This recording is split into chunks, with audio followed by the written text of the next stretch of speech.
Je vais un peu paraphraser un ex-député de la Loire qui s'appelle Jean-François Chaussy et que je rencontre dans des colloques. J'ai animé une manifestation avec lui à la Cité du Design il n'y a pas longtemps. Il me dit il y a une vie après la politique, on peut dire il y a une vie après l'université, puisque Jean-Luc vient de créer une maison d'édition, il nous a dire deux mots. Il publie beaucoup de choses aussi sur Internet, plusieurs sites. On publiera, on ne va pas noter les adresses maintenant, mais il dit nous mettra des liens sur notre site. Et puis aussi en compagnie de son épouse, qu'on salue, qui est ici présente. Ils sont aussi passionnés de voyage. Alors ça fait quand même trois occupations qui peuvent s'entremêler, parce qu'en plus, tu aimes beaucoup la photo. Bon là, il y a des photographes qui opèrent, mais il t'arrive aussi d'être de l'autre côté de l'appareil. Alors rapidement, et puis après, oui, très rapidement, bien, effectivement, entendre. Vous allez voir tout de suite, hein, ça, il y a eu trois éditions de ce bouquin, imprimées, il y en aura peut-être d'autres.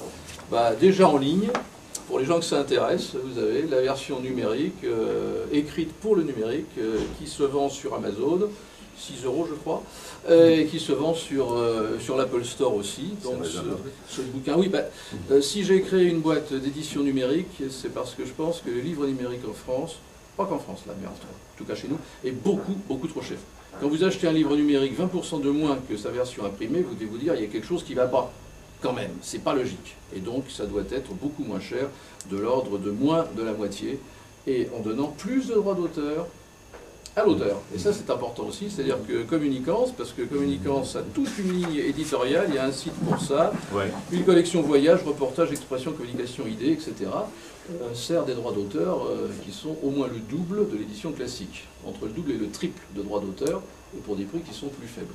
Et puis de temps en temps je m'amuse, j'en ai un autre qui est en ligne également, hein. Mais alors là c'est très moderne, c'est du tactile, c'est-à-dire c'est un livre tactile, avec le doigt, on peut faire passer des photos, des vidéos, voilà le genre de choses qui m'amusent, qui m'intéressent, et aussi je compte publier des ouvrages de communication, hein. C'est-à-dire il y a à la fois pour m'amuser, oui. Sur le Vendée Globe, parce que j'aime bien la photo et j'aime bien la voile, voilà, mais j'en ai j'ai une collection Paysages d'une œuvre, Pagnol, les collines de Marcel Pagnol. Donc des photos en relation avec les romans de Pagnol. Et puis des récits photographiques de voyage, accomplis pour le plaisir, c'est ça, hein, avec des commentaires. Donc je répète, on publiera les références. Je voudrais saluer la présence de Denis Chambre, hein, qui est un élu municipal de Saint-Étienne. C'est pas un des anciens élèves. Pas tous.